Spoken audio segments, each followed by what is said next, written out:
Daniela Velasquez, que vai tratar do tema o verdadeiro discípulo, né? Então, fica à vontade. Obrigada. Boa noite, senhoras e senhores. Que nós possamos, nesse momento, nos conectarmos realmente com a espiritualidade maior. Que a gente possa encher o nosso coração de gratidão por este presente que Deus está nos dando. A oportunidade de estarmos nessa casa acolhedora, com essa vibração tão leve. Eu sei que muitos corações devem estar apertados, angustiados, mas aproveite esse presente do nosso Pai. Tente aliviar neste momento o coração.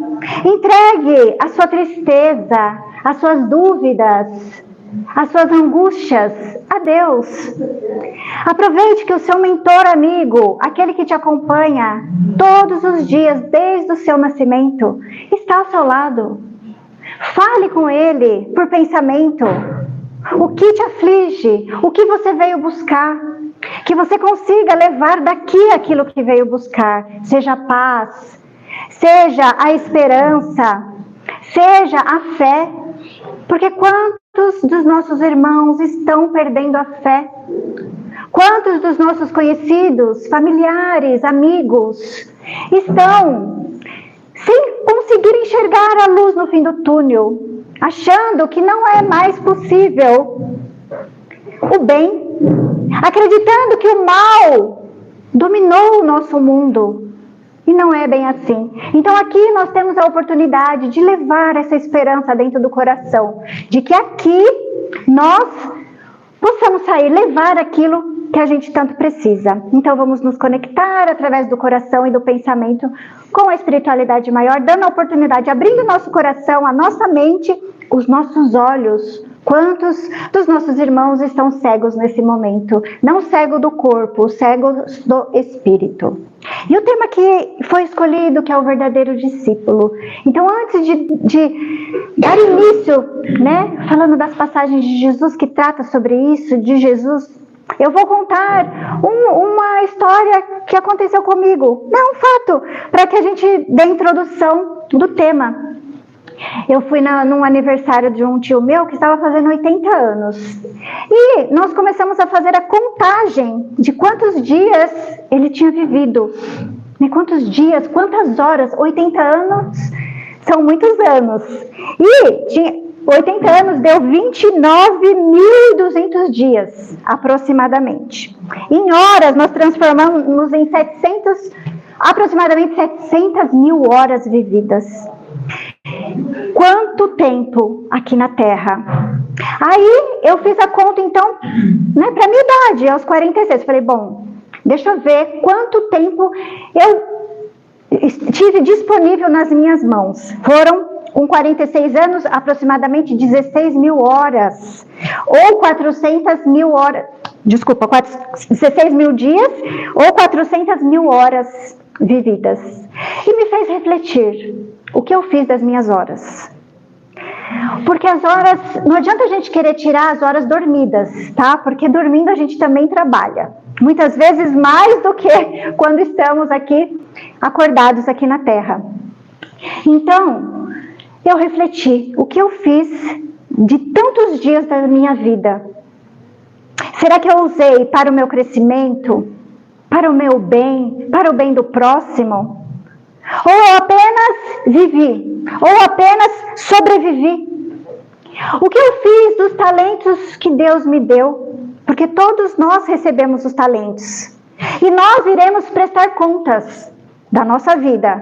Não pense que a gente vai ter de presente 700 mil horas para eu não prestar conta dessas horas.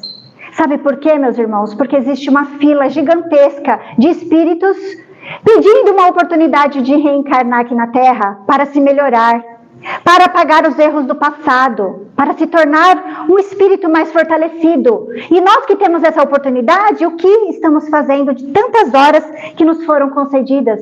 O que eu faço dos meus olhos, dessa bênção de enxergar? O que eu faço com os meus braços? Com com a minha inteligência, com a capacidade do discernimento, o que eu estou fazendo. Isso nós iremos prestar contas de tudo.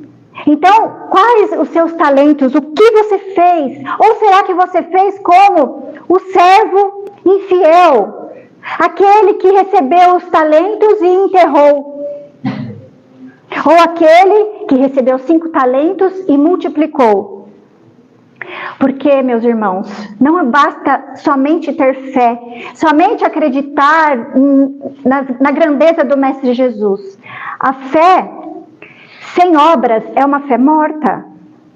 Então, não adianta o nosso coração estar cheio de esperança, né? Cheio de boa vontade, sem colocar a mão na massa, sem fazer com que tudo que Deus me deu, eu coloquei a serviço do meu irmão, ou a serviço da minha evolução. A fé sem obras é uma fé morta. E aí eu pergunto para os senhores, então, agora entrando no tema especificamente, como me tornar um verdadeiro discípulo? Primeiro, nós precisamos receber a mensagem do Mestre. E nós temos. Nós não podemos alegar ignorância. Nós temos a Bíblia, nós temos o Evangelho segundo o Espiritismo, nós temos N filmes que passam e contam a história do Cristo e todos os seus ensinamentos. Então, primeiramente, a gente absorve, né? Conhece a história do Cristo. Conhecendo, nós vamos passar a segui-lo. E ao segui-lo, nós vamos imitar o Mestre Jesus. Este é o primeiro passo de se tornar um discípulo dele. Mas será que todos querem mesmo ser discípulos do Mestre? Porque ser discípulo do Mestre, você tem que saber que você vai ter que sofrer. Que você vai ser rejeitado. Que você vai ser ridicularizado. Que você vai ser chamado de sonhador. Você é muito sonhadora. Você é muito otimista. Porque aquele que se torna verdadeiro discípulo do Mestre, ele só enxerga aquilo, que o Mestre é o caminho, a verdade e a vida.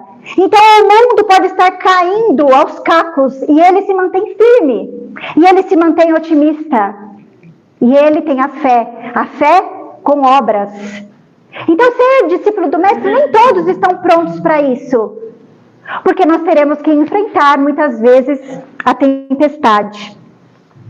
E eu digo, meus irmãos, que não basta você vir aqui no centro todos os dias, todos os sábados. Eu assisto todas as palestras, eu participo de todos os passes, de todos os cursos, eu frequento a igreja, eu me visto toda maravilhosa, de salto, vou maravilhosa para a igreja, eu vou cantar, eu vou participar.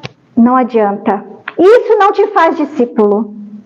Não adianta você dizer que você frequenta a igreja, que você frequenta o centro, nem que seja 10 vezes por mês ou 30 vezes no mês. Não te faz discípulo do Mestre Jesus. Nós seremos reconhecidos, o verdadeiro discípulo, pelo princípio da caridade que você ensina e que você pratica. Então, para iniciar, faça uma reflexão sobre você. Vai pensando se você já é um discípulo, se você está no passo, se você já deu o primeiro passo para se tornar um seguidor verdadeiro do Mestre. Os princípios da caridade. Pelo número de aflitos que você consola. Quantas pessoas você consolou hoje, esta semana, este mês, este ano? Você levou uma palavra amiga para alguém? Isso também é uma das características dos discípulos de Jesus. Pelo seu amor ao próximo, pela capacidade de você demonstrar o desinteresse pessoal em favor do próximo. Então, pense no seu lar. O quanto que você está servindo dentro do seu lar. Porque Madre Teresa disse certa vez, você quer mudar o mundo? Mantenha a paz na sua casa. Cuide do seu lar, cuide da sua família. Não adianta a gente querer mudar o mundo se nós não começarmos por dentro da nossa casa. Porque aqui nós estamos em quanto? Umas 30 casas, 30 lares. E se cada um de você levar a paz para dentro do seu lar, são 30 lares que vão viver em paz. E dentro desse lar vai sair uma luz tão intensa que vai se espalhando para a vizinhança, para a nossa cidade, até um dia que vai envolver todo o nosso planeta Terra. E nós não estamos vivendo essa paz hoje porque não existe paz dentro dos lares. O mundo que nós vivemos é o reflexo dos lares que nós temos hoje, de brigas, de discussões, de falta de entendimento, de falta de caridade. Outra maneira de identificar o verdadeiro discípulo é pelo triunfo dos seus princípios. Ou seja, é estar dentro do mundo, sem ser do mundo. Assim como Jesus, ele esteve aqui, mas ele nunca foi do mundo. Ele não precisou participar de tudo que tem no mundo. Então, quantas pessoas falam, eu preciso aproveitar, porque eu estou aqui no mundo, então eu tenho que viver as coisas do mundo. Não! O nosso mestre nos ensinou que não é preciso isso. Você não precisa ser do mundo. Ser do mundo, que eu digo, é de que você ficar envolvido por tudo, toda essa baderna que aqui muitas vezes nós encontramos, os vícios, as perdições, porque o prazer, ele é gostoso. Não é? Por isso que chama prazer. Mas é um prazer tão momentâneo, tão fugaz, que muitas vezes nos leva para abismos tão profundos, que nós teremos aí encarnações e encarnações para recuperar tudo aquilo que perdemos, tudo aquilo que quebramos. Então, estar no mundo não é ser do mundo. Mas Deus nos deu o livre-arbítrio. Então está nas mãos de cada um escolher qual o caminho que quer seguir. Eu quero pertencer ao mundo, eu quero pertencer a Deus. Porque este mundo, ele é passageiro. A verdadeira vida não é aqui. Então o que nós temos que cultivar? As coisas da terra ou as coisas da nossa verdadeira vida? Fica a critério de cada um dos senhores que possuem o livre-arbítrio. Mas o livre-arbítrio, ele nos traz o quê? As consequências. E as consequências fica a cargo de cada um de nós. A cada escolha, uma consequência. Se você quer colher coisas boas, plante coisas boas. O que você está plantando hoje? É uma oportunidade de nós refletirmos neste momento. Nós acordamos hoje, estamos aqui. Com a graça de Deus, recebemos mais um dia de vida.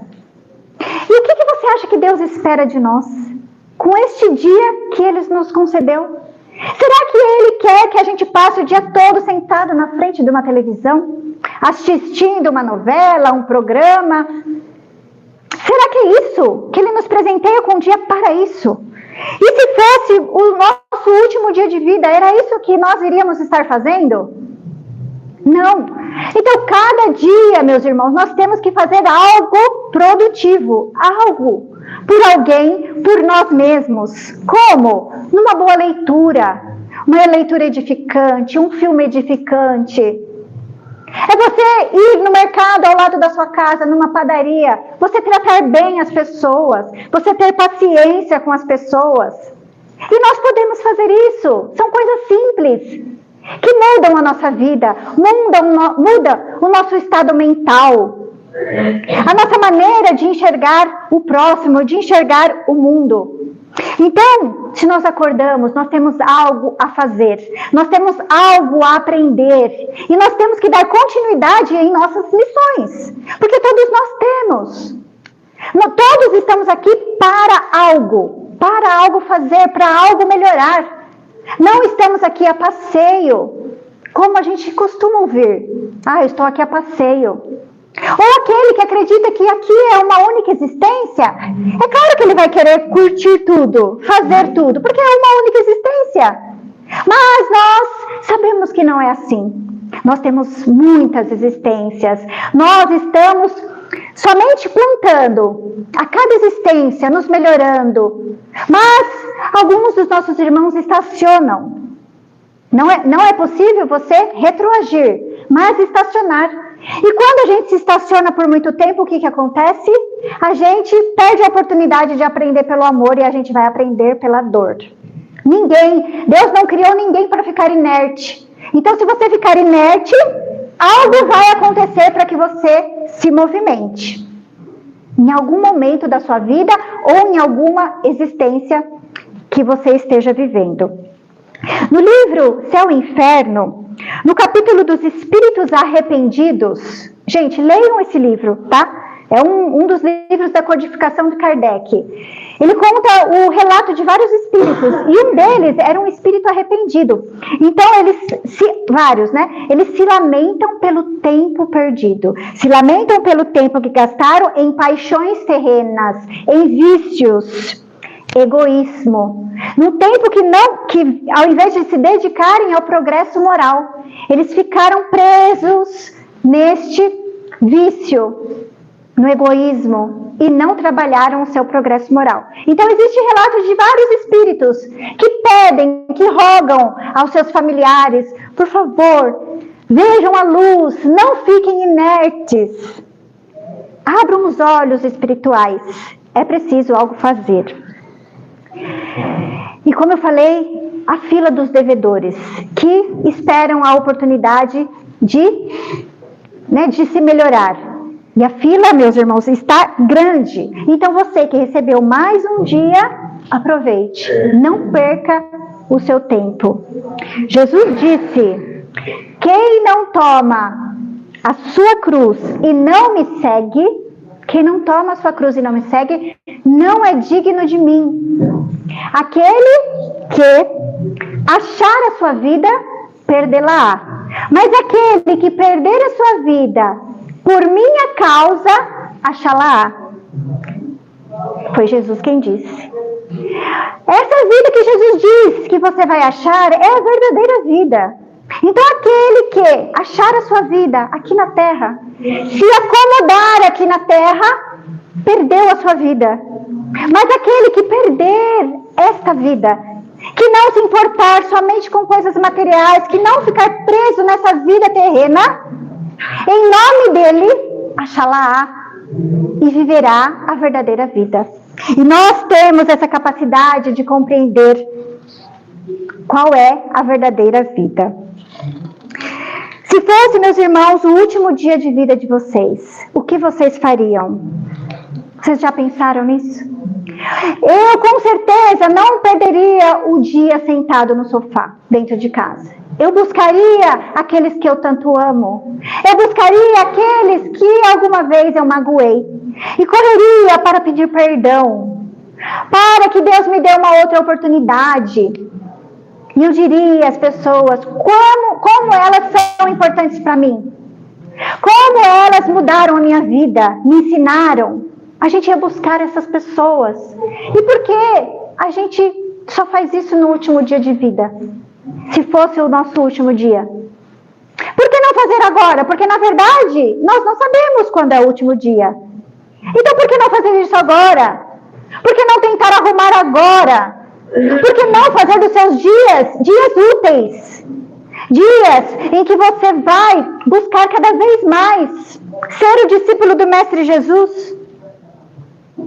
Viva como se fosse o último dia nesta terra, para que não nos tornemos os espíritos arrependidos que vamos depois psicografar, dizendo: ai, que tempo perdido. E os senhores têm o conhecimento. Aquele a quem muito foi dado, muito será cobrado. Então, se você hoje passar a querer viver na inércia, muito te será cobrado, porque você muito recebeu. E nós aqui recebemos demais, porque estamos aqui. Todos conseguiram subir uma escada, todos estão me ouvindo, me vendo. E conseguiram caminhar até aqui.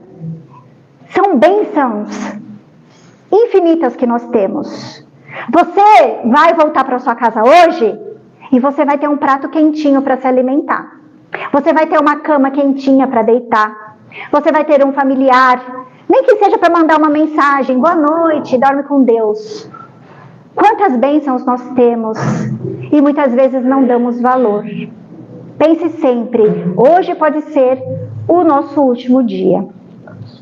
Façamos, meus irmãos, como Giovanni di Pietro de Bernardone, nascido em Assis, que foi um grande e verdadeiro discípulo do Mestre Jesus. E ele erguia os olhos para Deus, na sua humildade, e dizia: Pai, onde houver ódio, que eu leve o amor. Onde houver ofensa, que eu leve o perdão. Onde houver discórdia, que eu leve a união. Onde houver dúvida, que eu leve a fé. Onde houver erro, que eu leve a verdade. Onde houver desespero, Senhor, que eu leve a esperança. Onde houver tristeza, que eu leve a alegria. E onde houver trevas, que eu leve a luz. Vamos pegar uma dessa frase de Francisco de Assis e vamos fazer para seguirmos os passos dele. Será que a gente consegue em um deles? Ou será que nós somos aqueles espíritos que estão proporcionando isso? O ódio, as trevas, a discórdia, a dúvida. Sejamos o espírito que pede a Deus que a gente possa fazer sempre o contrário. Onde houver ódio, que eu leve ao amor. Não sejamos os espíritos que plantem o ódio, a discórdia. Assim como o nosso querido Francisco de Assis. Então, se você quer um exemplo vivo de como ser o discípulo, pense em Francisco de Assis. Na sua humildade, no seu despreendimento do mundo terrestre. O que vamos levar daqui, meus irmãos? Alguém pode me dizer? Se não, aquilo que fazemos ao próximo. Nós não vamos levar absolutamente nada deste planeta, a não ser o que fizemos para os outros. Mas não se esqueçam que também o que fizermos de ruim. Não é só o bom que a gente leva. Porque o ruim que nós fizermos, o mal que fizermos aos outros, vai estar conosco e nós vamos levá-lo. E nós teremos que prestar contas, dar conta do que fizemos. E viremos aqui um dia resgatar. E estaremos novamente sob o mesmo teto, junto de entre quatro paredes, dentro da nossa família. Então, muitos de nós que hoje vivem com aqueles espíritos, né, que a gente não consegue lidar, que existe muito problema de convivência, pense, o culpado pode ter sido a gente mesmo. Paremos de culpar o outro. O outro está fazendo coisa errada, o outro não me entende, o outro não pensa como eu penso. Mas lembre-se que o culpado disso pode ter sido a gente mesmo. Em outras encarnações, em outras existências.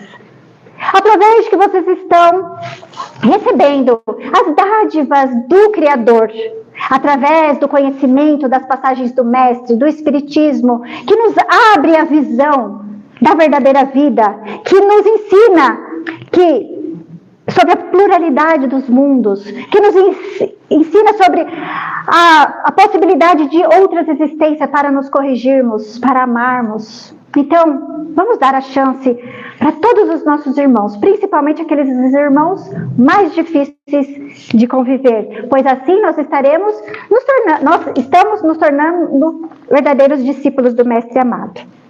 Certa vez me perguntaram: Daniela, mas como que eu me torno um discípulo? Como eu sei? Eu vou ter um chamado? O que vai acontecer? Jesus nos chama todos os dias. Cada um recebe o chamado de Jesus para ser seu discípulo de uma forma. Só que nós esperamos o Mestre, assim como ele fez com Pedro, com Tiago, com André, com João. A gente espera que Jesus apareça na praia, né, como foi lá na beira do mar da Galileia. Quando Jesus, caminhando, os chamou para o seu discipulado. Venham, eu os tornarei pescadores de homens. Ou quando ele chamou Mateus, quando trabalhava como publicano, e Jesus disse: Mateus, siga-me. E Mateus largou tudo o que estava fazendo e seguiu Jesus. E mesmo aquele que recebeu o chamado pessoalmente, nem todos aceitaram. Como aquele jovem rico, que perguntou ao mestre: Mestre, como eu faço para alcançar o reino de Deus? E ele disse: então, siga os mandamentos. E o rapazinho disse: mas eu sigo. Não roubar, não matar, não dirá falso testemunho. Todos os mandamentos ele disse que cumpria. Então Jesus fala, então só lhe resta um. Vende tudo que você tem e me segue. E o que ele fez? Ele tinha muitas posses, ele tinha muito ouro. E ele não foi capaz de deixar o mundo terreno para seguir ao Mestre Jesus. Então ele teve o convite pessoal do Mestre e não aceitou. E nós? Será que nós vamos receber? Será que Jesus vai aparecer na sua frente e convidá-lo a seguir? Hoje é bem possível que não. Mas na nossa vida, certamente nós já recebemos, de alguma forma. E nós, muitas vezes, estávamos tão distraídos com as coisas do mundo que nós não percebemos esse chamamento. Quando nós recebemos, temos que entender por que alguns não querem seguir a Cristo. Porque você precisa de uma ruptura com o passado. Você precisa de uma ruptura com o homem velho e se tornar um homem novo para coisas novas. E nem todos estão aptos a isso. Nem todos querem romper com o homem velho. Um jovem advogado, formado numa grande universidade, certa vez, ele estava na Inglaterra, ele quis fazer uma viagem para a África do Sul. E num dos trens que ele estava, como ele era um advogado formado, bem de vida, sem as preocupações com o que comer, o que vestir, porque ele era bem de vida, ele certa vez comprou um bilhete em primeira classe para uma viagem. E quando ele estava nesta viagem, um passageiro se incomodou com a presença dele e disse, por favor, chamou o atendente e falou, eu não quero este homem aqui nesta classe. Ou você mande ele para a terceira classe, ou você o expulse do vagão. Então, o rapaz que trabalhava, o trabalhador, chegou a ele e disse, você está convidado a sair. E ele falou, mas por quê? Eu paguei a primeira classe, eu paguei. Não, você vai sair. E ele não se recusou, porque era advogado, começou a contestar e não adiantou. Ele foi expulso do vagão. Ele saiu do vagão, as suas malas jogadas, e ele passou por aquela grande humilhação. Só que o que ele fez com a humilhação que ele passou? Ele não se revoltou. Ele começou a pensar no seu povo que estava sofrendo lá na Índia, sendo muitas vezes escravizados, sendo extorquidos, passando por muitas dificuldades lá no seu país. E ele, a partir daquele momento, ele acordou. E ele transformou a sua vida e a vida de todos aqueles da Índia. Mahatma Gandhi, então, levantou a bandeira da paz e revolucionou com a paz, sem derramar sequer uma gota de sangue. Ele lutou até o fim da sua vida, sendo exterminado por alguém que não aceitava essa forma de vida. E ele, através da sua humilhação que ele passou naquele vagão, ele recebeu o chamado de Jesus.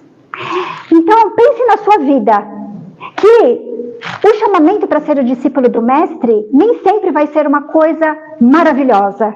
Muitas vezes a dor vai te chamar. Muitas vezes a humilhação que vai te chamar para ser o seguidor de Jesus. Existiu um homem também chamado Albert Schweitzer. Existem vários hospitais com o nome dele. Ele era um jovem alemão, filósofo, teólogo, músico, escritor. Muitas qualidades este homem tinha. E ele também não tinha dificuldades nenhuma, financeiras, nada. Ele, inclusive, era um nome muito benquisto na Europa. Ele tocava em muitos lugares na Europa. E certa vez, ele dentro de um consultório, abrir uma revista. Sabe como a gente espera no consultório? E lá ele viu uma imagem de Jesus crucificado naquela revista. E nesta revista dizia, tenho sede. E aquilo o chamou muita atenção. E ele foi querer descobrir o que era aquilo, qual era aquele chamamento. E lá estava o chamamento para médicos voluntários trabalharem em certa região da África, onde existia fome, onde existia doença, um lugar esquecido, pobre, onde as pessoas estavam morrendo, não só a parte física, mas a parte moral. E ele, vendo tudo aquilo, ele no outro dia buscou se matricular numa faculdade de medicina. Olha, ele era filósofo, escritor, tudo. E ele resolveu então estudar medicina, já, né, depois de adulto. E ele se formou em medicina e a sua esposa enfermeira. E os dois, então, deixaram a Europa e foram para a África. Ele começou dentro de um galinheiro. No galinheiro fez o seu escritório. E lá ele começou o seu trabalho. E fez um trabalho magnífico na África. E aqui no Brasil nós temos hospitais com este nome. E ele mudou a vida de milhares de pessoas, levando para lá o amor, levando a cura física e muitas vezes a cura espiritual e moral. Qual foi o chamamento desse homem? Numa revista. Vocês entendem que ser discípulo do Mestre basta que estejamos atentos, seja na dor, seja num dia comum. Nós somos chamados a servir o Mestre Jesus. Assim aconteceu também com Agnes Goncha, que saiu da Albânia para lecionar na Índia. E quando ela pediu para servir a Jesus em Calcutá, ela se deparou também com aquela situação do povo de Calcutá. E se transformou em quem? Nada mais, nada menos do que Madre Teresa de Calcutá. Ouviu o chamamento de Jesus. Meus irmãos, Jesus disse, o próprio Filho do Homem não veio para ser servido, ele veio para servir. Se Jesus disse isso, imagine o que ele espera de nós. Que a gente esteja sempre pronto para nos tornarmos os discípulos de Jesus. E nós temos exemplos mil.